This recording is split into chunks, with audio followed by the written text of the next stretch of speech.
Hello everyone, welcome to home science classes. Home science classes में आपका स्वागत है। कैसे हैं आप? आशा करती हूँ अच्छे होंगे, खुश होंगे, मस्त होंगे और पढ़ाई कर रहे होंगे। आपको पता है कि हम बात कर रहे हैं एक्सटेंशन एजुकेशन की, जिसमें हमारी जो चर्चा चल रही है वो चल रही है संपर्क विधियों पर। अब चाहे वो आपका व्यक्तिगत संपर्क हो, चाहे आपका सामूहिक संपर्क हो या फिर आपका विराट जन संपर्क हो। तो जो कल की क्लास हुई थी उसमें हमने व्यक्तिगत संपर्क और सामूहिक संपर्क के बारे में बात किया था। व्यक्तिगत संपर्क में क्या था आपका? व्यक्तिगत संपर्क में जब प्रसार कार्यकर्ता घर पर, खेत पर या फिर कार्यस्थल पर जाकर भेंट कर रहा था, कार्यालय में जाकर भेंट करना ये भी आपका व्यक्तिगत संपर्क में आ रहा था। टेलीफ़ोन वार्ता ये भी आपका व्यक्तिगत संपर्क में था और व्यक्तिगत पत्र लिखना भी आपका व्यक्तिगत संपर्क के ही अंतर्गत आता है। कल आपने व्यक्तिगत संपर्क के बारे में इतनी चीज़ें देखी थी। साथ ही साथ हमने सामूहिक संपर्क की बात की थी। सामूहिक संपर्क में आपका आ रहा था प्रदर्शन, सभी प्रकार की बैठकें आ रही थी, सेमिनार आ रहे थे, फोरम्स आ रहे थे, वर्कशॉप आ रहा था, सिम्पोजियम आ रहा था, ग्रुप इंटरव्यू आ रहा था, वार्ता आ रही थी, कॉन्फ्रेंस आ रहा था। तो ये सारी चीज़ें आपने समूह संपर्क में देखी थी। लेकिन जो कल हमारी बात हुई थी वो मात्र 2 पॉइंट पर हुई थी सामूहिक संपर्क में। कौन-कौन सा? तो एक था आपका विधि प्रदर्शन और दूसरा था आपका परिणाम प्रदर्शन। यानी कि जो कल हमने समूह संपर्क विधियाँ देखी थी उसमें हमने प्रदर्शन के बारे में बात किया था। प्रदर्शन क्या है? कौन-कौन से विधियों से मतलब कि प्रदर्शन की कौन-कौन सी विधियाँ होती हैं या जो हम प्रदर्शन करते हैं वो कितने प्रकार का होता है। अब उसी के आगे जो हमारा अगला टॉपिक होगा वो ये है कि हम आज भी देखेंगे समूह संपर्क विधियाँ ही। जैसे कल हमने समूह संपर्क देखा था, उसी तरह से आज भी हमें समूह संपर्क ही देखना है। लेकिन आज हम देखेंगे जो हमारी बैठकें हैं, सम्मेलन हैं, जो कार्यशाला है, वार्ता है, इन सभी के बारे में आज हम डिस्कस करने वाले हैं। तो कुछ पॉइंट हैं जिन्हें आपको नोट डाउन करते हुए चलना है। और आपको पता ही है कि कल है संडे, तो हम संडे को वही प्रैक्टिस करेंगे जो हमने मंडे टू सैटरडे पढ़ा होता है। यानी कि जो हमने मंडे से स्टार्ट किया था पढ़ना और जो आज सैटरडे को जो हम लास्ट टाइम पढ़ रहे हैं, इसी से रिलेटेड क्वेश्चन आपको कल मिलने वाले हैं। तो जिनको भी डाउट है कि क्वेश्चन कैसे बनते हैं, कहाँ से बनते हैं, तो वो कल की क्लास अपनी मिस मत कीजिएगा, ठीक? चलिए बढ़ते हैं हम आज के अपने टॉपिक पर, जो कि है हमारा बैठक। बैठक यानी कि मीटिंग। अब ये मीटिंग क्या होता है, क्यों होता है?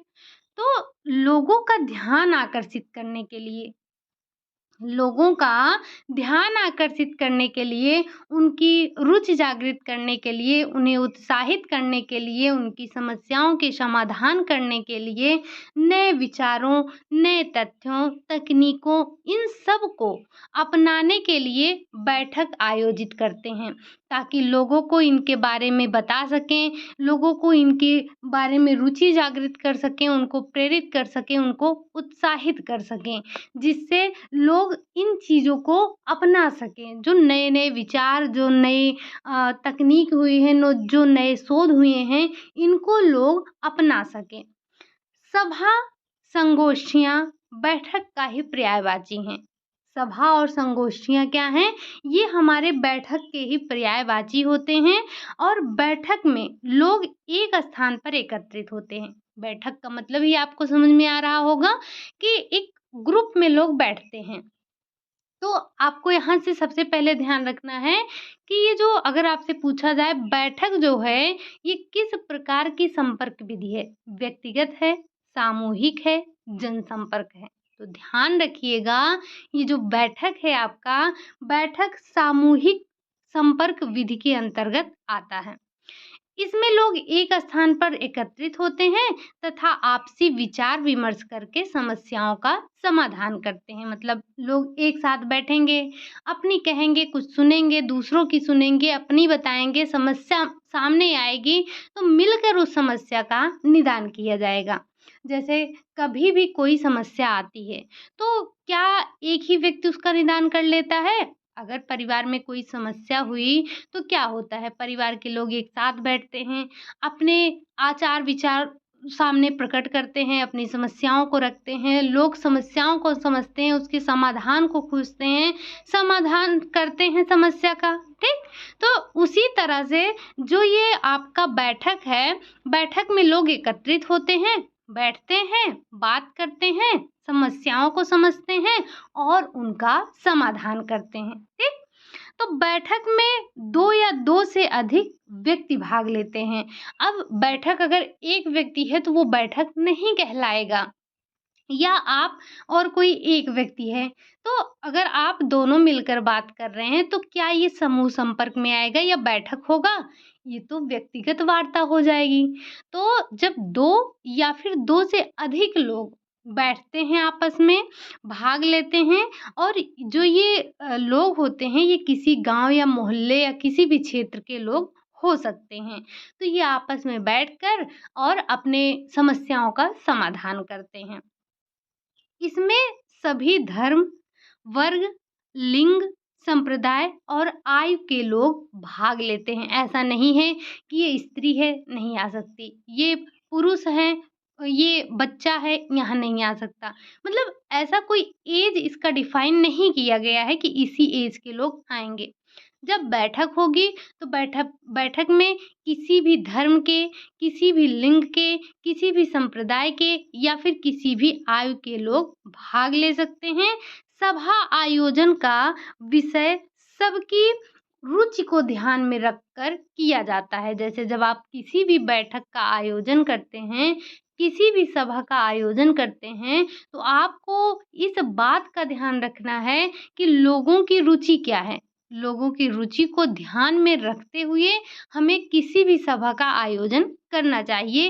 किसी उत्सव अथवा आयोजन से पूर्व लोगों की बैठक बुलाई जाती है। मतलब अगर आपको कोई भी प्रोग्राम करना है, तो आप ऐसा ना करिए कि जाकर आप प्रोग्राम वहाँ पर स्टार्ट कर दीजिए। लोगों को बुलाइए, उन्हें बताइए, समझाइए, विचार-विमर्श कीजिए, तब जाकर आप कोई भी प्रोग्राम करिए, कोई उत्सव करिए, कोई आयोजन करिए। कभी भी चाहे आप देखिए घर पे भी हमें अगर कोई प्रोग्राम होना होता है, हालाँकि ये छोटे लोगों को थोड़ी ना पूछा जाता है, अब घर के बड़े तो डिसीज़न लेते ही हैं। तो क्या करते हैं, घर के जो बड़े होते हैं वो आपस में बैठते हैं और बोलते हैं कि हमें फला दिन फला प्रोग्राम करना है, इनको बुलाना है, ये व्यवस्था रहेगी। तो उसी तरह से जो ये प्रसार कार्यकर्ता हैं, अगर ये किसी भी उत्सव का आयोजन करते हैं या फिर कोई भी प्रोग्राम रखते हैं, तो उसमें सबसे पहले इनको बैठक बुलानी चाहिए, जिससे आपसी विचार-विमर्श द्वारा आगे के कार्यक्रम की तैयारी कर सकते हैं। ये जो आपका एक्सटेंशन एजुकेशन है, ये आप कोई भी कार्य इसमें आप देख रहे हैं, कोई भी प्रोग्राम देख रहे हैं, तो एक बार आप ये देखिए कि आप अ, अपने आप से जोड़ कर देखिए कि अगर हमारे घर परिवार में कोई प्रोग्राम होता है, तो कैसे होता है? कैसे इसका संचालन किया जाता है? किसका उत्तरदायित्व क्या होता है? इन सब बातों का आप ध्यान रखते हुए अगर इस चीज़ को पढ़ेंगे, एक्सटेंशन एजुकेशन को, तो बहुत आसानी से चीज़ों को समझ पाएँगे। ठीक? अब ये जो बैठक है, हमने देख लिया कि किसी भी समुदाय के लोग, किसी भी गाँव के लोग, किसी भी जाति, किसी भी धर्म, किसी भी संप्रदाय के लोग, किसी भी आयु वर्ग के, किसी भी लिंग के व्यक्ति आकर बैठक में शामिल होते हैं और अपनी समस्याओं का समाधान करते हैं। जो नवीन तथ्य हैं, नई जानकारी हैं, नई तकनीकें हैं, इन्हीं को अपनाने के लिए हम बैठक का आयोजन करते हैं। अब ये बैठक भी तो कई प्रकार के होते होंगे। क्या जो बैठक होती है सिर्फ़ एक प्रकार की होती है कि 10 लोग ग्रुप में बैठ गए, डिस्कशन हो गया, यही हमारा बैठक है? नहीं, बैठक भी कई प्रकार के होते हैं। तो थोड़ा-सा हम उन्हीं को समझते हैं कि जो बैठक हैं हमारे और कौन-कौन से होते हैं। अगर हम बैठक की बात करें तो बैठक आपके ये मुख्य रूप से ये इतने होते हैं, जिसमें आपका आता है व्याख्यान फोरम। व्याख्यान फोरम मतलब कि जो आपका लेक्चर मेथड है, लेक्चर जो फोरम है, या इसी को आप डिस्कशन फोरम के नाम से भी जानते हैं। तो जो आपका व्याख्या फोरम है, इसी को आप वार्ता फोरम भी कहते हैं। दूसरा है पैनल, आपका पैनल वार्ता यानी कि पैनल डिस्कशन है। अगला है सामूहिक साक्षात्कार। हालाँकि हम सबके बारे में अभी थोड़ा-थोड़ा समझेंगे, कुछ यहाँ से इम्पोर्टेंट पॉइंट भी हैं जिसे हमें ध्यान रखना है। अगला है आपका सिम्पोज़ियम। सिम्पोज़ियम क्या है? वाद-विवाद वार्ता। डिबेट का नाम आपने सुना होगा, डिबेट आपने न्यूज़ चैनल पर बहुत देखा होगा। अगला है वर्कशॉप यानी कि कार्यशाला, और लास्ट में हम देखेंगे सेमिनार क्या है। अगर हम एक-एक की बात करें, इन सातों पर अगर हम एक-एक पॉइंट समझें तो क्या है? सबसे पहले हम बात कर लेते हैं व्याख्यान फोरम की। व्याख्यान फोरम या फिर इसी को हम फोरम वार्ता फोरम के नाम से भी जानते हैं। इस प्रकार के व्याख्यान फोरम में 2 या फिर 2 से अधिक व्यक्ति आपसी वार्ता श्रोता के समक्ष प्रस्तुत करते हैं। तो आपको पता ही है कि ये सारे के सारे हमारे ग्रुप संपर्क की विधियाँ हैं, या फिर ग्रुप कॉन्टैक्ट की विधियाँ हैं। तो इसी में जब 2 या 2 से अधिक लोग आपस में बैठकर 2 या 2 से अधिक लोग आपस में बैठकर अपनी वार्ता श्रोता के समक्ष प्रस्तुत करते हैं, तो यही आपका जो है फोरम वार्ता या फिर वार्ता फोरम कहलाता है। इसमें होता क्या है? तो इसमें विषय जो हैं वो विवादित हो सकते हैं। कैसे हो सकते हैं? ये जो विषय है वो विवादित हो सकता है। लोग एक-दूसरे की बातों की काट नहीं देते हैं या काट नहीं करते हैं। अंत में प्रश्नोत्तर रखा जाता है। सभा में उपस्थित श्रोता वक्ता से प्रश्न पूछ सकते हैं। यानी कि जैसे जो 2 लोग 3 लोग बैठे हैं, वो बातचीत कर रहे हैं, तो जो श्रोता हैं हमारे, श्रोता सुन रहे हैं, तो लास्ट में उनके लिए प्रश्नोत्तरी भी रखी जाती है, जिससे वे अपने क्वेश्चन को, जो हमारे श्रोता हैं, वो वक्ता से यानी कि स्पीकर से प्रश्न पूछ सकते हैं, जो भी उनके मन में सवाल आते हैं। ज़ाहिर-सी बात है कि अगर डिबेट हो रहा होगा, तो काफ़ी सवाल उनके मन में उठते होंगे। तो वो उस सवाल को वक्ता से पूछ सकते हैं, ठीक? ये तो है व्याख्यान फोरम। व्याख्यान फोरम में एक बात आपको ध्यान रखना है, वक्ता जो होना चाहिए, एक कुशल, अनुभवी और योग्य वक्ता को अपनी वार्ता प्रस्तुत करनी चाहिए, ताकि जब वो अपनी बातों को प्रस्तुत करता है, अगर कोई व्यक्ति उससे प्रश्न पूछता है, तो वो उनको आसानी से समझा सके, अपनी बातों को लोगों के सामने रख सके, ठीक? और जो हमारा प्रसार कार्य करता है या जो वक्ता है, वक्ता के अंदर आत्मविश्वास होना चाहिए। प्रश्नों का जवाब उसे बहुत ही आत्मविश्वास के साथ देना चाहिए। आपको याद होगा, जैसे जब हम छोटे रहते थे, हमसे प्रश्न पूछा जाता था, प्रश्नोत्तर तो होता ही था स्कूल में। तो जिस प्रश्न का उत्तर हमें आता था, हम तो बड़े चहक के देते थे कि हमसे पूछ लीजिए। लेकिन जिस प्रश्न का उत्तर नहीं आता था, तो उसमें हम क्या होते थे? तो उसमें हम बिल्कुल ऐसे ही खड़े हो जाते थे, इधर-उधर देखते थे, और हमारे अंदर आत्मविश्वास की कमी थी कि हमें याद नहीं है।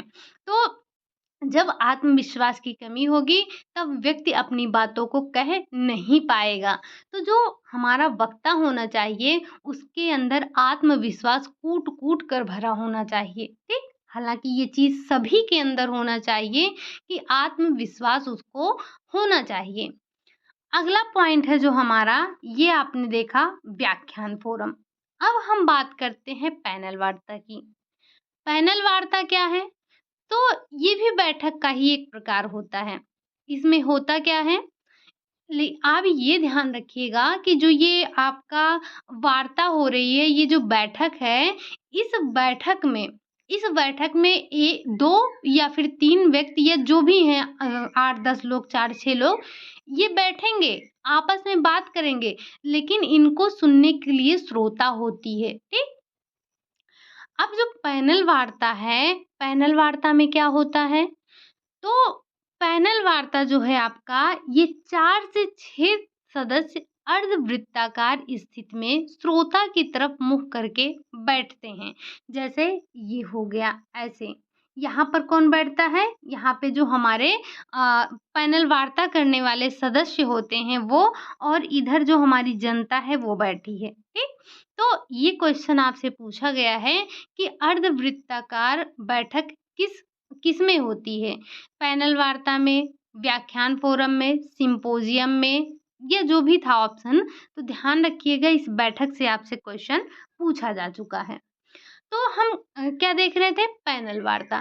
पैनल वार्ता में होता क्या है कि 4 से 6 सदस्य अर्धवृत्ताकार स्थिति में श्रोता की तरफ मुँह करके बैठते हैं। जो विषय उन्हें दिया गया है उस पर विचार करके श्रोता के समक्ष प्रस्तुत करते हैं। मतलब एक उनको कोई विषय दे दिया जाता है, उस पर वो आपस में चर्चा करते हैं। चर्चा करने के बाद वो ये श्रोता के सामने प्रस्तुत करते हैं। पैनल के नेता वक्ता के बारे में बताता है। जो वक्ता कम बोलते हैं उन्हें भी बोलने के लिए प्रेरित किया जाता है। जैसे जो वहाँ पर एक पैनल के नेता होते हैं वो वक्ता के बारे में बताते हैं कि ये फला है, वो फला है, और जो वक्ता है जो कम बोलता है उसे भी बोलने के लिए प्रोत्साहित किया जाता है या फिर प्रेरित किया जाता है।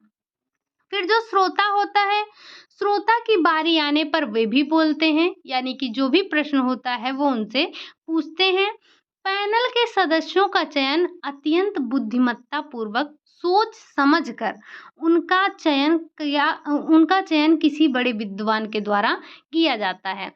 ये जो पैनल वार्ता करते हैं, पैनल के जो सदस्य होते हैं, इनका चयन बहुत ही बुद्धिमत्ता पूर्वक सोच विचार कर समझ कर तब किया जाता है, और उनका चयन किसी बड़े विद्वान जो होते हैं उनके द्वारा किया जाता है।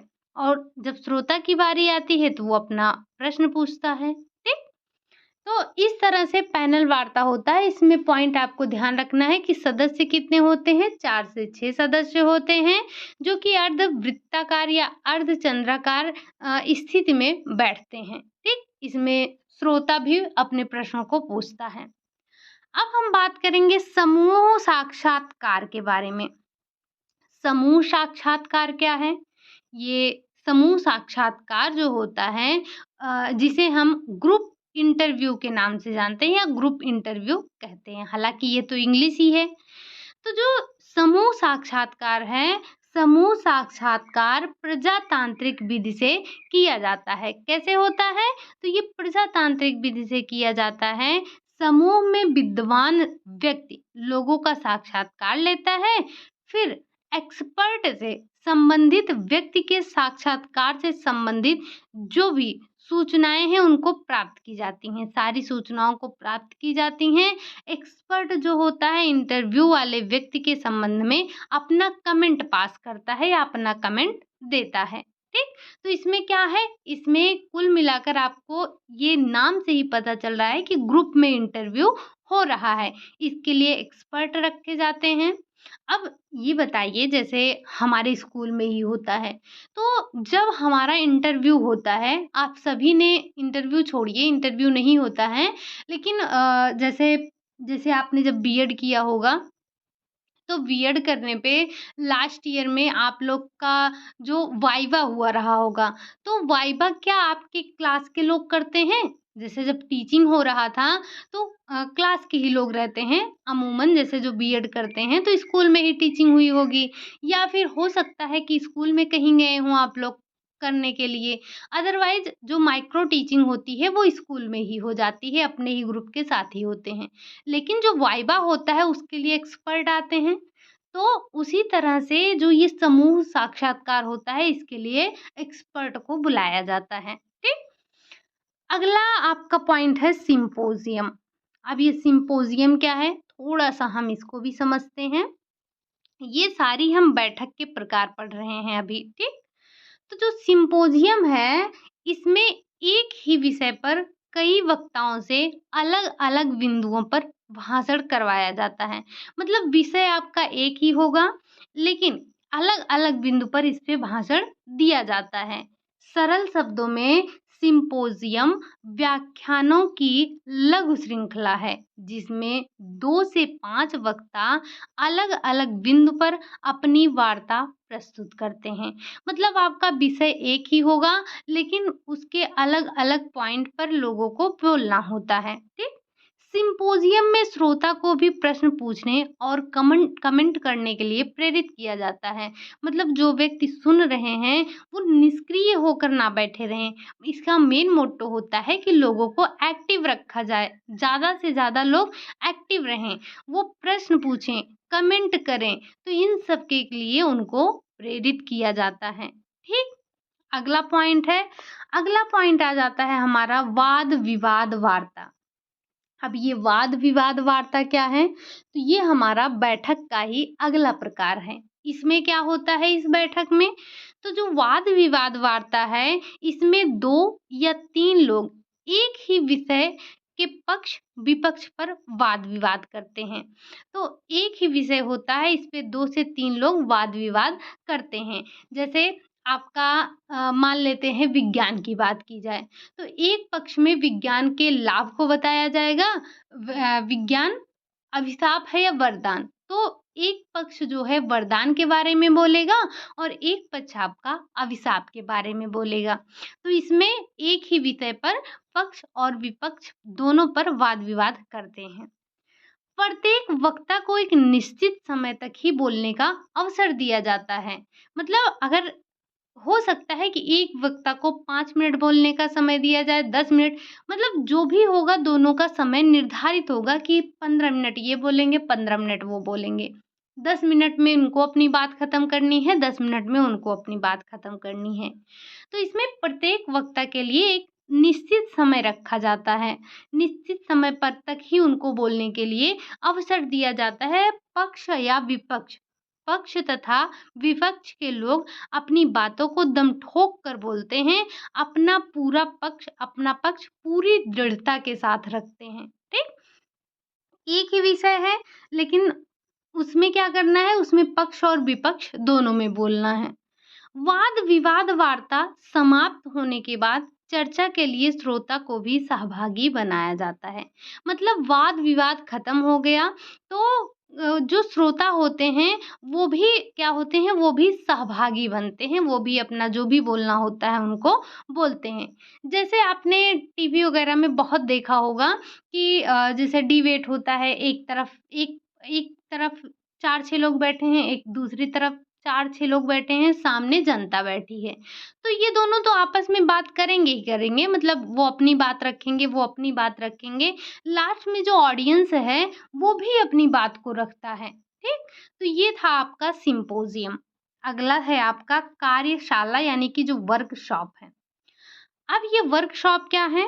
तो ये एक विशिष्ट प्रकार का सम्मेलन होता है जो 1 सप्ताह या फिर इससे भी अधिक दिनों तक चलता है। जैसे आपने अभी तक क्या देखा, अभी तक सब देखा जो है वो लिमिटेड टाइम में था, थोड़ी समय के लिए ही था।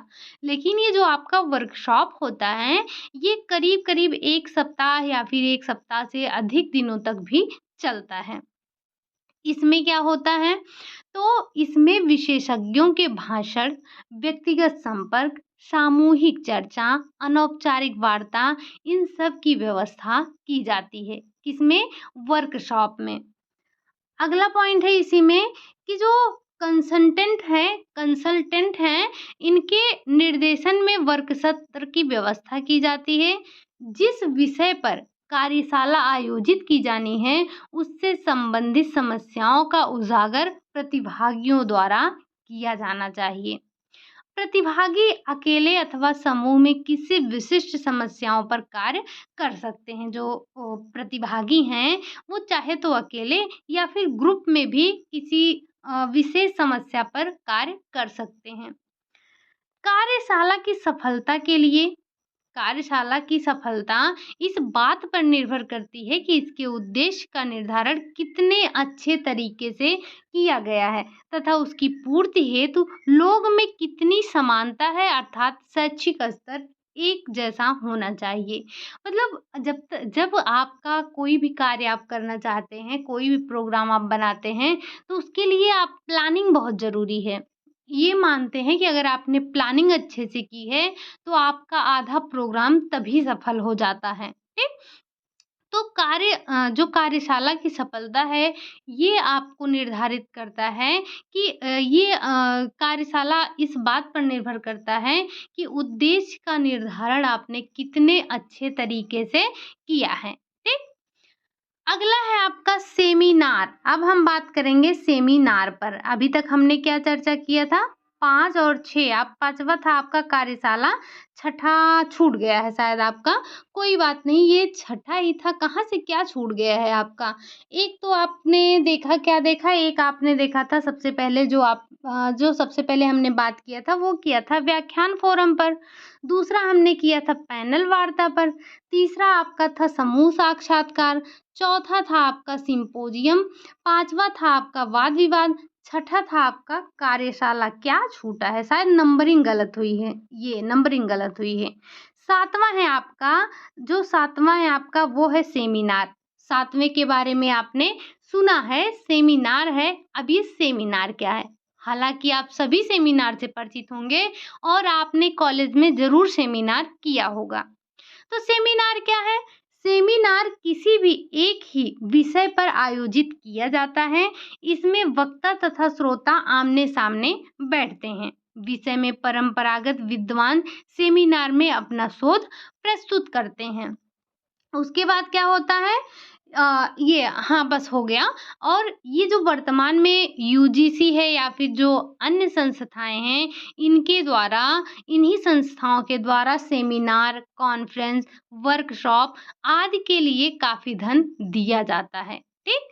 तो ये जो आपने देखा 7, ये थे आपके बैठक के प्रकार। ये हम देख रहे हैं समूह संपर्क विधियाँ। समूह संपर्क विधि में सबसे पहले हमने बात किया किसके बारे में? सबसे पहले हमने बैठक के बारे में बात किया और बैठक भी आपके कई प्रकार के थे। अब इसी के आगे, मतलब इसके आगे हम बात करेंगे सम्मेलन के बारे में। सम्मेलन क्या था? तो सम्मेलन भी तो आपका समूह संपर्क विधि के ही अंतर्गत आ रहा था। तो अब हम बात कर लेते हैं कॉन्फ्रेंस क्या है। ठीक? कॉन्फ्रेंस के बारे में हम थोड़ा सा पढ़ लेते हैं, फिर अभी हमें आगे पढ़ना है और भी चीजें पढ़नी है जो कि हमारा इसी समूह संपर्क विधियों में आता है। आज हम अपने समूह संपर्क विधियों को समाप्त कर लेंगे ताकि जो मंडे का टाइम है, मंडे से हम बात कर लें अपने जो हमारे गैर प्रक्षेपित सामग्री हैं, इन सब के बारे में बात कर लेंगे, क्योंकि आपको अभी कई चीज़ें पढ़नी हैं। आपने इसी में लिखित सामग्री, इसी में आपने देखी थी छपित सामग्री, इसी में आपने देखा था दृश्य सामग्री, इसी में आपने देखा था दृश्य श्रव्य सामग्री। तो इन सभी के बारे में हमें पढ़ना है। अभी जो हमारा मोटा पोर्शन बचा है, यानी कि जो हमारा लीफलेट है, पैम्पलेट है, चार्ट है, पोस्टर है, ये चार्ट और पोस्टर तो छोटा है, चार्ट भी काफ़ी आपका लंबा है। कई प्रकार के हमें चार्ट पढ़ने होते हैं। तो हम इन सब को देखेंगे, धीरे-धीरे देखेंगे, ठीक? अब हम बात कर लेते हैं सम्मेलन। तो हालाँकि ये जो आपका सम्मेलन होता है, जो आपकी सभाएँ होती हैं, जो वार्ता होता है, इन सभी के लिए, ये सारे के सारे आपके प्रयोग किए जाते हैं समूह संपर्क के लिए। तो आपने मीटिंग देख ली, अब हम देखते हैं कॉन्फ्रेंस क्या है, ठीक? तो ये भी लोगों के ध्यान आकर्षित करने के लिए, उनमें रुचि जागृत करने के लिए, समस्याओं के समाधान हेतु 2 से 3 दिन तक का सम्मेलन आयोजित किया जाता है। इसमें काफ़ी संख्या में लोग भाग लेते हैं। विशाल जन समूह के समक्ष अपनी वार्ता को प्रभावी ढंग से प्रस्तुत करने के लिए कुछ बातों को आपको ध्यान में रखना होता है। तो ध्यान रखिएगा, ये जो आपका ये सम्मेलन है, ये सम्मेलन आपका 2 से 3 दिन का होता है। ये 2 से 3 दिन के लिए सम्मिलित किया जाता है। इसमें काफ़ी संख्या में लोग भाग लेते हैं, लेकिन जो आपने बैठक देखा था, इस बैठक में आपने कहीं भारी संख्या का नाम नहीं सुना था, ठीक? तो जब भी आप कोई भी कॉन्फ्रेंस कर रहे हैं, तो आपको कुछ बिंदुओं का ध्यान रखना चाहिए। ज़रा हम उस पर बात कर लेते हैं, वो बिंदु कौन-कौन से हैं। हालाँकि हमें ये समझना ज़्यादा है, बाकी उतना ज़्यादा यहाँ से क्वेश्चन नहीं बनता है। आपके ये जो अभी-अभी आपने बैठक देखा था, यहाँ से एक बार नहीं कई बार क्वेश्चन पूछे जा चुके हैं। अब हम बात कर लेते हैं कि जब हम सम्मेलन कर रहे हों, तो हमें किन-किन बातों का ध्यान रखना चाहिए। सबसे पहले श्रोता के संबंध में जानकारी प्राप्त कर लेना चाहिए कि किस स्तर के लोग सम्मेलन में उपस्थित होंगे, उनकी रुचि क्या होगी। इसी के आधार पर अपनी वार्ता को मोहक और प्रभावशाली ढंग से करना चाहिए। जैसे जब भी आप कहीं भी सम्मेलन या कॉन्फ्रेंस करने जा रहे हैं, तो आपको वहाँ के जो श्रोता हैं, श्रोता से संबंधित जानकारी रख लेनी है कि जो लोग यहाँ पर उपस्थित होंगे, वो किस आयु वर्ग के लोग होंगे। क्या यहाँ पर सारे अशिक्षित आएँगे? क्या सारे यहाँ पर सारे अनपढ़ आएँगे? या फिर यहाँ पर सारे वृद्ध आएँगे, सारे युवा आएँगे, बच्चे आएँगे या सम्मिलित रूप से आएँगे? इस बात की जानकारी आपको होनी चाहिए। साथ ही साथ उनकी रुचियाँ क्या हैं? इस आधार पर आप अपनी वार्ता को उनके सामने प्रस्तुत करेंगे। हो सकता है कि आपको अगर ना जानकारी हो, तो आपका जो वार्ता होगा वो प्रभावी नहीं होगा लोगों पर। तो इसीलिए जब भी कहीं पर भी कॉन्फ्रेंस रखें, तो आपको ये पता होना चाहिए कि हमारी जनता, हमारी ऑडियंस कैसी है, उसके रुचि कैसे हैं, उसका आयु वर्ग क्या है, किस स्तर के लोग यहाँ पर सम्मिलित हो रहे हैं। ठीक? अगला पॉइंट है आपका, बोलने के लिए किसी विशिष्ट विषय का चयन करना चाहिए, उसे बिंदुवार बोलना चाहिए। जैसे हम ही हैं, टॉपिक पढ़ते हैं, ठीक? अगर अभी हम जो हमारा ये हमारी संपर्क विधियाँ ही हैं, इसी में हमने मान लीजिए एक पॉइंट बैठक का उठाया, फिर हमने सम्मेलन ले लिया, फिर हमने बैठक के और प्रकार बताए, या फिर हमने एक संपर्क विधि बात की, उसके बाद हम छोड़ दिए, चले गए हम प्रक्षेपित सामग्री पर। उसी में हमने थोड़ा-सा छोड़ के हमने गृह प्रसार शिक्षा के बारे में आपको बताने लगे, उसको छोड़कर हम सिद्धांत बताने लगे। नहीं, ऐसा नहीं करना है। आपको एक सीरियल से चलना है, मतलब जैसे कि आपने सबसे पहले प्रसार शिक्षा के बारे में समझा, प्रसार शिक्षा के अर्थ को समझा, आपने इसकी कुछ परिभाषाएँ देखी, आपने विशेषता देखी, इसके सिद्धांत को समझा, दर्शन को समझा, फिर हमने देखा कि इसकी आवश्यकता तो ख़ैर हमने पहले ही देख ली। फिर हमने देखा कि किस तरह से हम लोगों से संपर्क कर सकते हैं, संपर्क की विधियों के बारे में समझा, हमने पद्धतियों के बारे में समझा। अब उसी पद्धति में हमें ये भी देखना था कि अगर हम व्यक्तिगत संपर्क कर रहे हैं, तो किस तरह से कर सकते हैं, अगर हम समूह संपर्क कर रहे हैं, तो किस तरह से कर सकते हैं, अगर हम विराट जनसंपर्क कर रहे हैं, तो किस तरह से कर रहे हैं। तो हमने व्यक्तिगत देख लिया, हम समूह देख रहे हैं, आगे हम विराट जनसंपर्क देखेंगे, यानी कि इसी में हम देखेंगे कि किन-किन हम सामग्रियों का प्रयोग कर सकते हैं, उन सामग्रियों के बारे में भी समझेंगे। तो मतलब हमें एक सीरियल से चलना है ना, कि हम किस तरह से चलें कि हमारा जो है टॉपिक बाय टॉपिक होता चले। तो उसी तरह से जो आपका प्रसार कार्यकर्ता होता है, उसको भी बोलने के लिए कुछ पॉइंट को नोट करना चाहिए कि हमें कब कौन से पॉइंट को बोलना है। तो ये उसको पता होना चाहिए। श्रोता को पहले ही बता दें कि आप किस विषय पर वार्ता करेंगे तथा किन-किन बिंदुओं पर प्रकाश डालेंगे। जैसे हम अपनी सूची बनाते हैं स्टार्टिंग में, जो हमारी इंट्रो क्लास होती है, तो हम आपको पहले ही बता देते हैं कि हमें किन-किन टॉपिक पर बात करनी है। ठीक? उसके बाद हम बात करेंगे फिर और क्या गुण होने चाहिए? गुण की बात कर लें, मतलब हमें और किन बातों का ध्यान रखना चाहिए जब हम कॉन्फ्रेंस कर रहे हों। वार्ता करते समय श्रोता को अपनी जो ऑडियंस है उसको देखना चाहिए।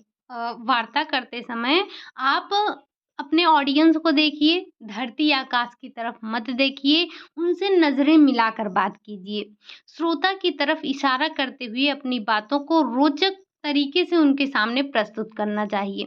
जैसे क्या होता है, अभी हम जो हैं, आप ना तो हमें देख पा रहे हैं और ना हम आपको देख पा रहे हैं।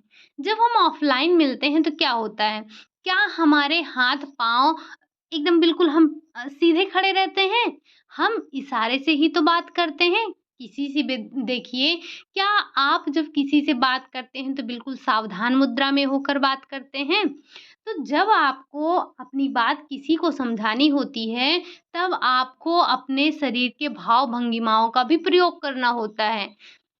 तो इसमें जो आप जब जब आप श्रोता के सामने अपनी बातों को रखते हैं, तब आपको उनकी नज़रों से नज़रें मिलाकर आपको बात करनी है। साथ ही साथ आपको पूरे आत्मविश्वास के साथ बोलना है, रोचक तरीके से अपनी बात को रखना है। आवाज़ तेज़ और स्पष्ट होनी चाहिए ताकि श्रोता सुन सके। आपकी श्रोता कितनी है इस बात को भी ध्यान रखिएगा। अपने बोल जब आप बोलें ताकि हमारी पूरी ऑडियंस सुन सके। ऐसा ना हो कि जो पीछे बैठे हों उन्हें सुनाई ही ना दे। अगला है, आवश्यकता हो तो चार्ट, पोस्टर, ब्लैक बोर्ड इन सभी का आप प्रयोग कर सकते हैं। इनके माध्यम से लोगों को दिखा सकते हैं। और आप ये तो आपने पहले ही देखा कि जितना अधिक हमारी ज्ञानेंद्रियाँ अ, सक्रिय होंगी, सीखने की धारण करने की क्षमता हमारी उतनी अधिक होगी। तो अगर आपको ऐसा लगता है कि आप चार्ट के माध्यम से या आप पोस्टर के माध्यम से कुछ दिखा सकते हैं, तो लोगों को ज़्यादा ध्यान रहता है। जैसे हम ही हैं, अब यहाँ पर कई चीज़ें ऐसी होती हैं जो आपको सामने से दिखाई जा सकती हैं, लेकिन अब हमारा जो मिलने का माध्यम है वो थोड़ा अलग है, हम आपको दिखा ही नहीं सकते। लेकिन फिर भी मैं पूरी कोशिश करती हूँ कि आपको कहीं से गूगल बाबा से चुरा कर ले आऊँ, आपको दिखा दूँ, बुक में है वो आपको दिखा दूँ। तो हम भी यहाँ पर क्या करते हैं, कुछ न कुछ आपके समक्ष रखते ही हैं कि आप जिससे देख सकें और देखी हुई चीज़ को आप ज़्यादा आसानी से याद रख सकते हैं। तो उसी तरह से जो हमारा वक्ता है उसको चार्ट, पोस्टर, ब्लैक बोर्ड इन सब का प्रयोग करना चाहिए। ठीक? अगला पॉइंट क्या ध्यान रखना चाहिए? अपनी बातों को अर्थपूर्ण ढंग से संक्षेप में कहें। अपनी बात को ऐसे आप कहें कि लोगों को समझ में आए। ऐसा ना हो कि आप 10 घंटे तक अप बस अपनी बात कहते रहें और लोगों को समझ में ही ना आए। जैसे हमारे स्कूल में होता था कभी-कभी, अब मेरे साथ तो हुआ था, जैसे जब हम छोटे रहते थे तो जो हाई स्कूल या 9th में जो सोशल साइंस पढ़ाया जाता था, वो मैम क्या थी हम लोग की, बस वो एक लिखवा देती थी और बस कहानी जैसा पता नहीं कैसे बताती थी, लेकिन हम लोग भूल जाते थे। तो जब आप देखेंगे, जब रोचक ढंग से लोगों को कहानी के माध्यम से चीज़ें पढ़ाई जाती हैं, सिखाई जाती हैं, तब उनको ज़्यादा याद होता है। जैसे छोटे-छोटे बच्चे हैं, अब आप उनको हिस्ट्री के बारे में ही कहानी के तरीके से बताइए, देखिए उनको चीज़ें याद हो जाएँगी। लेकिन वही बच्चे हैं, अगर आप कॉपी में लिखवा देंगे तो उनको याद नहीं होगा। तो उसी तरह से लोगों को अपनी बातों को रोचक ढंग से करना चाहिए। किताबी ज्ञान सिर्फ नहीं फेंकना चाहिए। तो जो हमारे ये जो हमारे वक्ता हैं, इनको इन सारी बातों का ध्यान रखना चाहिए। अपनी वार्ता का मैन्युस्क्रिप्ट तैयार करें, उसे बार-बार पढ़ें, चिंतन-मनन करें। मतलब जैसे आपको जो बात कहनी है, आप उसको पहले उसको मैन्युस्क्रिप्ट बनाइए, उसको तैयार करिए, पढ़िए। ऐसा ना हो कि आप बात कहीं की कहीं पर ले जाकर कर रहे हों। मतलब आपने शुरू कहाँ किया, आप पहुँच कहाँ गए, ठीक? तो इस बात का भी ध्यान रखना चाहिए, इसीलिए मैन्युस्क्रिप्ट बनाया जाता है कि आपको जो कहना है वही कहिए, ना कि आप शुरुआत कहीं और से कर रहे हैं, अंत कहीं और पर कर रहे हैं, ठीक? ये आपने देखा कि सम्मेलन सम्मेलन क्या होता है और जब हम सम्मेलन करते हैं तो हमें किन बातों का ध्यान रखना चाहिए। साथ ही साथ आपको ये भी ध्यान रखना चाहिए कि आपका जो ड्रेसअप है वो अच्छा होना चाहिए, अस्त-व्यस्त नहीं होना चाहिए। श्रोताओं के मन को पढ़ना चाहिए कि वो क्या सुनना चाहते हैं, क्या नहीं सुनना चाहते हैं। अगर कोई श्रोता जानबूझकर मूर्खतापूर्ण प्रश्न करता है तो उसका उत्तर आपको नहीं देना चाहिए, या नहीं तो आप हो सकता है कि बहस करने लगें। नहीं, आपको अगर पता है कि कोई श्रोता हमसे मूर्खतापूर्ण बात कर रहा है तो हमें उसको इग्नोर करना चाहिए। हमें उस पे क्रोधित नहीं होना चाहिए, नहीं तो पता लगा हम उस पर क्रोधित हो गए, अपना मनोबल खो बैठे। तो इन सारी बातों को आप जब पढ़ेंगे अभी प्रसार कार्यकर्ता के गुण पढ़ेंगे तो उसमें आपको पढ़ने को मिलेगा धैर्यवान होना चाहिए, साहसी होना चाहिए, मधुर वक्ता होना चाहिए। ये सारी बातें आपको वहाँ पर देखने को मिलेंगी। हालाँकि आपको ये पहले से भी पता है कि एक जो वक्ता होता है उसके अंतर्गत उसके अंदर क्या-क्या गुण होने चाहिए। ठीक? अब हम बात करते हैं अभियान की। अभियान क्या है? ज़रा इसके बारे में बात कर लेते हैं। तो ये जो अभियान होता है, अभियान आपका किसी विशेष समस्या किसी विशेष समस्या पर सघन रूप से लोगों का ध्यान आकर्षित करने के लिए शिक्षण कार्यक्रम चलाया जाता है अभियान के नाम से। मतलब कि अगर कोई विशेष गंभीर समस्या है तो लोगों का ध्यान उधर आकर्षित करने के लिए आप कैंपेन चलाते हैं। जैसे जैसे भारत की जनसंख्या वृद्धि बेतहाशा हो रही है। मतलब आपको पता है कि कुछ वर्षों पहले जो जनसंख्या पूरे विश्व में जनसंख्या के मामले में हम भारतवासी दूसरे स्थान पे थे। लेकिन ये दुःख की बात कह सकते हैं कि अब हमारा जो देश है, वो जनसंख्या के मामले में नंबर 1 पहुँच चुका है। हर एक जो हमारा जैसे और सब चीज़ों में हम बिल्कुल पिछड़े हुए हैं। लेकिन जो जनसंख्या का मामला है उसमें हम विश्व में नंबर 1 पर हैं। सोचिए और किसी चीज़ में हम नंबर 1 पर नहीं आते हैं, लेकिन जनसंख्या में हम नंबर 1 पर आ चुके हैं। तो भारत की जो जनसंख्या है ये तो लगातार बढ़ रही है, अनाजों का उत्पादन कम हो रहा है। इसके परिणाम स्वरूप क्या हो रहा है, लोगों को खाने के लिए अनाज नहीं मिल रहे हैं। मतलब जनसंख्या नियंत्रण को विषय बनाकर अभियान चलाया जा सकता है, जिससे जो फसल है उसका उत्पादन बढ़ेगा। अभियान चलाया जा सकता है उसके फसल को उत्पादन को बढ़ाने के लिए। किसानों तक पहुँचाई जा सकती हैं कि किस प्रकार वे जो रबी, खरीफ इन सब की फसल है उसकी रोपाई करें, कौन-सी फसल कब लगाएँ, कब निराई-गुड़ाई करें, कौन-सी कीटनाशकों का प्रयोग करें, इन सारी चीज़ों पर हम प्रकाश डाल सकते हैं। ज़रा एक बात बताइएगा ये जो परिवार कल्याण कार्यक्रम चलाया गया था, ये कब चलाया गया था? इसी जनसंख्या को कंट्रोल करने के लिए ही बनाया गया था, लेकिन ये कब बनाया गया था? परिवार कल्याण आपका क्या था? प्रोग्राम कार्यक्रम जो था, ये कब चलाया गया था? ज़रा एक बार बताइएगा। प्रायः किसी गंभीर तात्कालिक समस्या के निदान के निमित्त अभियान चलाए जाने की आवश्यकता पड़ती है। अभियान द्वारा पूरे समुदाय को प्रेरित करने की चेष्टा की जाती है। ठीक? तो ये जो हमारा अभियान होता है ये किसी गंभीर समस्या पर तात्कालिक गंभीर समस्या के निदान के लिए हम कैंपेन यानी कि अभियान का प्रयोग कर सकते हैं। ठीक? ये था हमारा अभियान। हमने अभियान के बारे में चर्चा की। अगर अभियान के लिए क्या ज़रूरी होना चाहिए अगर हम ऐसे समझें तो परिवार कल्याण, कृषि कार्य से जुड़े हुए लोगों, जो तमाम प्रकार की एजेंसियाँ हैं, सहकारी संस्थाएँ हैं, कृषि विश्वविद्यालय हैं, इन सब के साथ सहयोग, सामंजस्य स्थापित करने के लिए कई जिलों और प्रखंड स्तर या फिर ग्राम स्तर पर सभा, सम्मेलन, सेमिनार इन सब के आयोजित करने के लिए, लोगों का ध्यान आकर्षित करने के लिए, उनमें रुचि पैदा करने के लिए हम कर सकते हैं। अभियान में जो हमारे कृषक हैं, कृषकों, ग्रामीण युवक युवतियों और ग्रामीण जो महिलाएं हैं, इनकी सहभागिता को हम बढ़ा सकते हैं। सिंचाई की व्यवस्था करना, तो ये तमाम फायदे होते हैं कैंपेन चलाने के।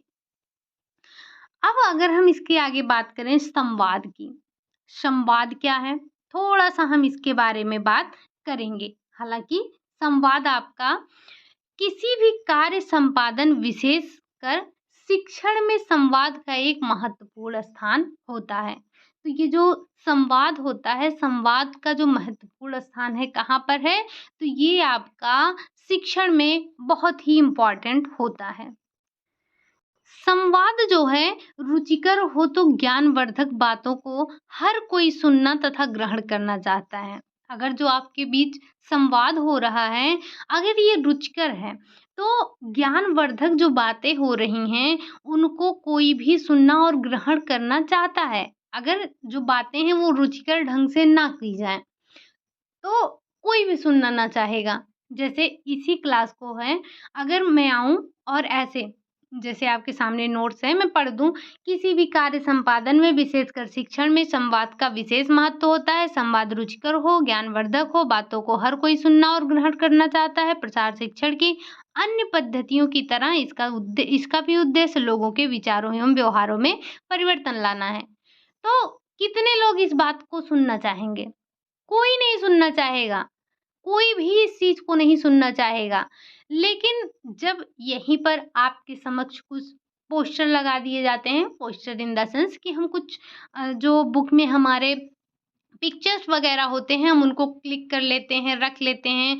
आपको आपके अकॉर्डिंग चीज़ों को समझाते हैं, जो हमारे लिए इम्पोर्टेंट है, हम उन्हीं चीज़ों को नोट डाउन करते हैं। तभी तो आप यहाँ पर रुकते हैं। अभी अगर हम लोग जैसे अभी ना तो आप हमें देख पा रहे हैं, ना तो हम आपको देख पा रहे हैं। जब हम ऑफ़लाइन होंगे तो आप हमें देख सकते हैं, हम आपको देख सकते हैं। तो ऐसे में जब हम भाव-भंगिमाओं के साथ कुछ सीखते हैं, तो ज़्यादा आसानी से सीख पाते हैं। हो सकता है कि मेरे पास कुछ मॉडल्स हों, मैं आपको दिखा सकूँ, अपने हाथों के इशारे करके आपको कुछ चीज़ों को बता सकूँ। आप भी कुछ प्रश्न मुझसे पूछ सकेंगे, तो जब आप भी मुझसे प्रश्न पूछ पाएँगे और मैं भी आपसे जो चाहूँ वो प्रश्न पूछ सकती हूँ, तो ऐसे में हमारा जो कम्युनिकेशन होगा वो ज़्यादा बेहतर होगा। हमारी बातें रुचिकर होंगी, हम चीज़ों को रुचिकर ढंग से पढ़ पाएँगे और भी बेहतर तरीके से पढ़ पाएँगे, चीज़ों को समझ पाएँगे। तो वही चीज़ संवाद में भी होता है, अगर संवाद आपका रुचिकर है, तो ज्ञानवर्धक चीज़ों को हर कोई लेना चाहेगा, हर कोई सुनना चाहेगा, हर कोई समझना चाहेगा। प्रसार शिक्षण की अन्य पद्धतियों की तरह इसका भी उद्देश्य लोगों के विचारों एवं व्यवहारों में परिवर्तन लाना ही होता है। जैसे हम और हमारी जो पद्धतियाँ हैं, उनका उद्देश्य होता है कि हम लोगों के ज्ञान में, उनकी मनोवृत्ति में, उनके कार्यकौशल में, उनकी कार्यदक्षता में, उनके सामर्थ्य में परिवर्तन लाएँ। तो उसी तरह से संवाद का भी उद्देश्य होता है कि वो आपके विचारों और व्यवहारों में परिवर्तन ला सकें। संवाद का स्वरूप भाषण से पृथक होता है। लोगों को ऐसा प्रतीत नहीं होता कि कोई बात या विचार उन पर थोपा जा रहा है। ऐसा नहीं लगता है कि कोई हम पर कुछ थोप रहा है। थोपा नहीं जा सकता है, जा रहा है। संवाद के अंतर्गत बोलने वाले, श्रोता, दर्शक, शिक्षण साधन या फिर सामग्री तथा अन्य सहायक उत्पादन का मिला-जुला योगदान देखने को मिलता है। जब आप संवाद करते हैं, तो इसमें आप कई चीज़ें सम्मिलित करते हैं, जो भी आपकी सहायक सामग्रियाँ हैं, शिक्षण सामग्रियाँ हैं। जैसे जैसे जो आपका पोस्टर हो गया, चार्ट हो गया, कोई मॉडल हो गया, ये सब क्या हैं? ये सारी की सारी आपके शिक्षण साधन हैं या फिर शिक्षण सामग्री हैं। इन सब को सम्मिलित करते हुए हम संवाद को करते हैं। इसके अंतर्गत लोगों को बोलने और सुनने का पूरा अवसर मिलता है। मतलब जो वक्ता होता है वो भी अपनी बात कहता है, बोलता है, वो तो बोलेगा ही, लेकिन जो श्रोता होता है उसको भी पूरा अवसर मिलता है कि वो अपनी बातों को कह सके। अतः संवाद में खुलेपन का भाव देखने को अधिक मिलता है। जब हम संवाद करते हैं तो ऐसा लगता है कि हम अपनी बातों को पूरी तरीके से खुलकर कह सकते हैं। ठीक? संवाद के अन्य प्रकार जिनका प्रयोग शिक्षण में किया जाता है, तो ये वही हैं जो आपने बैठक में देखा था। ये जो हमारा संवाद होता है, वही ये भी एक बैठक का ही तरीका होता है। तो जो ये बैठक में जो-जो आपने देखा था, वही-वही हमें यहाँ पर भी ध्यान रख लेना है। जो आपने बैठक में देखा था, वो सारे के सारे तरीके आपके संवाद में आते हैं।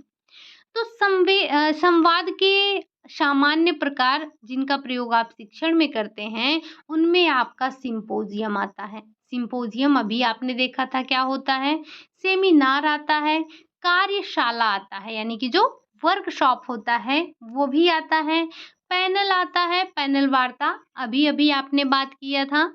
फोरम आपने देखा था, वार्ता फोरम या फिर व्याख्यान फोरम, लेक्चर जो आपका फोरम था उसी की बात हो रही है। वाद विवाद हो गया, फिर भाषण प्रतियोगिता हो गया, ये सारी की सारी चीजें आपकी संवाद के ही अंतर्गत आती हैं। ठीक? ये आपने देखा कि संवाद क्या है। अगर हम थोड़ी-सी बात करें ये वार्ता क्या है, तो जो वार्ता है ये प्रसार शिक्षण में वार्ता का बहुत महत्व होता है। एक अच्छा वक्ता लोगों के दिलों और दिमाग पर अपनी गहरी अमिट छाप जाता है। जैसे आप कभी कोई व्यक्ति ऐसा बहुत ही मधुर बोलने वाला हो और जब वो आता है अपनी बातों को बहुत ही मधुरता और बहुत ही मीठेपन के साथ कहता है, तो गाँव वाले उसके एकदम फ़ैन हो जाते हैं। कहते हैं ना कि वो आया था बहुत अच्छा बोलता था। वो मतलब बिल्कुल उनके दिमाग में बैठ जाता है। तो ये जो प्रसार शिक्षण में वार्ता होती है, ये बहुत ही इम्पोर्टेंट होती है, कोई भी वार्ता हो। वार्ता क्या होती है, हमेशा इम्पोर्टेंट होती है और वार्ता का उद्देश्य होता है कि लोगों के व्यवहार, उनके विचार में परिवर्तन लाया जाए। ठीक? हमें इस बात का ध्यान रखना होता है कि वार्ता हम कैसे स्टार्ट करें। जब किसी से आप बात करने जाएँ, तो आपको कैसे स्टार्ट करना है? सबसे पहले आप इंट्रोडक्शन करवाएँगे, फिर आपको चीज़ों को एलिब्रेशन करना है, उसके बारे में विस्तार से बताना है, फिर आप बाद में क्या करेंगे, उसके निष्कर्ष पर पहुँच जाएँगे। अगर श्रोताओं को मधुर कैसे करें? जो हमारे श्रोता हैं, उनको आप मुग्ध कैसे करें? तो अपने श्रोताओं से आप कोई ना कोई रिस्पॉन्स लीजिए। जैसे आप कोई बात बताए हैं, तो आप उसमें यस का रिस्पॉन्स लीजिए उनसे। वास्तविक और सत्य बातें कहिए, उन्हें भी अपने विचार प्रकट करने का अवसर दीजिए। सभी प्रकार के बुरे विचारों को दूर करिए। तो ये सारी चीज़ें आपको ध्यान रखनी होती है जब आप वार्ता करते हैं, ठीक? वार्ता में ही आपका क्या आ जाता है, अगर हम देखें तो आपका ये अगर आपको विराट जनसंपर्क करना है तो उसके लिए आपका रेडियो वार्ता अच्छा होता है। जन-जन तक सूचनाओं को पहुँचाने के लिए ये जो आपका रेडियो है ये बहुत ही इम्पोर्टेंट होता है। तो ये जो आपका विराट जनसंपर्क का जो भी मेथड्स है, उसके बारे में हम आगे बात करेंगे। ये आपने बात कर लिया समूह संपर्क विधियों के बारे में। अब इसी में हम आगे कल जो हमारा टॉपिक होगा, कल क्या, कल तो संडे ही है, कल हम करेंगे प्रैक्टिस। मंडे को जो हमारा टॉपिक होगा, वो होगा हमारे जो शिक्षण सामग्रियाँ हैं। जैसे आपने देखा था ना, शिक्षण सामग्रियाँ 2 प्रकार थी, एक आपकी प्रोजेक्टेड थी और दूसरी नॉन प्रोजेक्टेड थी। प्रोजेक्टेड में आपने देखा था जो जिनमें आपको प्रोजेक्टेड में जिनको आपको लाइट वगैरह की आवश्यकता पड़ रही थी और नॉन प्रोजेक्टेड में जिनको आपको लाइट वगैरह की आवश्यकता नहीं थी। जैसे chart, poster, folder, flash card हो गया आपका, आपका स्लाइड्स हो गया, स्ट्रिप हो गया, मॉडल हो गए, नमूने हो गए, ये सारी चीज़ें आपकी आ रही थी गैर प्रक्षेपित में। तो हम सबसे पहले जो कल का हमारा टॉपिक होगा वो होगा गैर प्रक्षेपित शिक्षण सामग्रियों पर।